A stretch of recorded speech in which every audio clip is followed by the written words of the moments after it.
I made a video a couple of months ago talking about one of my most anticipated films ever. It's called Winnie the Pooh, Blood and Honey. It is a horror movie all about Winnie the Pooh and his pals from the 100-acre forest, except now there's a twist. They have a thirst for human blood.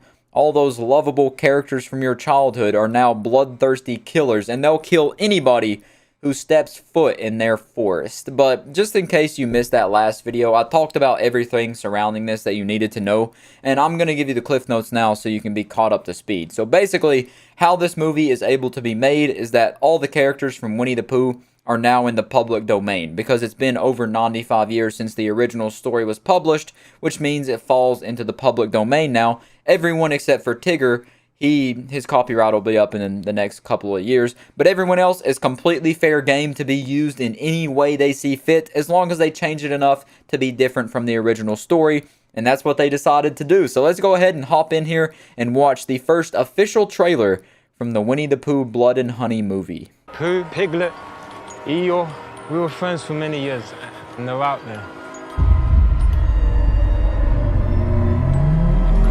Christopher, we need to leave. Now. I really need to find out what's happening there, okay? So the premise of this movie is that Christopher Robin abandoned all the critters in the 100-acre forest, and now they're pissed off looking for humans to slaughter, puffing smoke out of their noses and their ears, just fuming because this man up and left them, said he was going to go grab some milk and never came back. And for some reason, he just decided to unabandon them, because I assume that Christopher dude that we're looking at is Christopher Robin, and he's just now decided to come back with the milk and say what's up. It's like, hey, it's been 20 years, but I'm back now, guys. I guess he was expecting to come back to a welcome home party and have a big group hug with all of them, and they're all saying, oh, buddy, how we missed you. Here's some honey. Go ahead, stick your hand in it and get you a bite. But instead, he's coming back to human abominations known as Winnie and Piglet, and they are not too happy. They're about to kill him and all of his friends.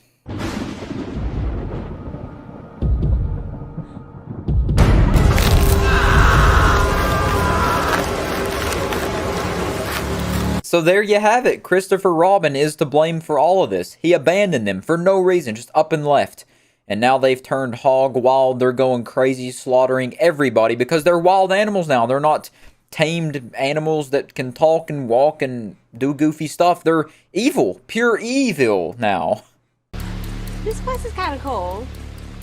Did you say it has a pool? We need to go. There's Laura's dead. There's someone else outside. So there we go, baby. We're going to have the traditional, good old-fashioned slasher setup of boobs and blood. The only two ingredients you need to make the perfect slasher film. And then you sprinkle on top a bit of Winnie and Piglet massacring people, suffocating them and snapping their necks and chopping them up, and you might just have the best slasher movie ever.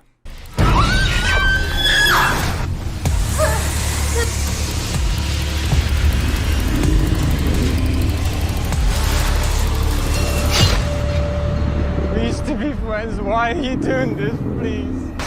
I would have never left, I swear. They even threw in that gut-wrenching scene between Christopher and Winnie and Piglet where they all meet once again, but instead of a happy reunion, he's being met with the blunt end of a sledgehammer and the sharp end of a knife. He's between a rock and a hard place. He's about to get massacred by the animals he once called family. And oh boy, does that hit deep. Oh man.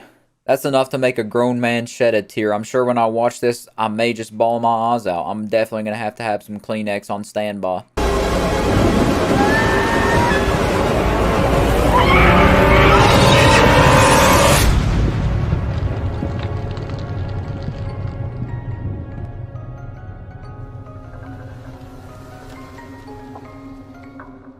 And there you have it, that boner-inducing action montage of them chopping up people, hog-tying girls, jumping on top of cars, and then ending it off with them mixing blood and honey into a witch's pot to make some sort of Professor Utonium top amalgamation. That really is just the perfect trailer, I believe. But that's all we have regarding this movie right now. They left us with our cocks in our hands because all it says is coming soon. We don't have a release date yet. We're going to have to wait on the edge of our seats, clenching our butt cheeks, waiting for them to finally drop this movie. But when they do, it'll all be worth it because it's going to be epic. And you better believe the moment it drops, I'll be there to watch it with popcorn in one hand and some Kleenex in the other to drop the tears out of my eyes. That's inevitably going to happen. But until then, I'll catch you next time. Peace out.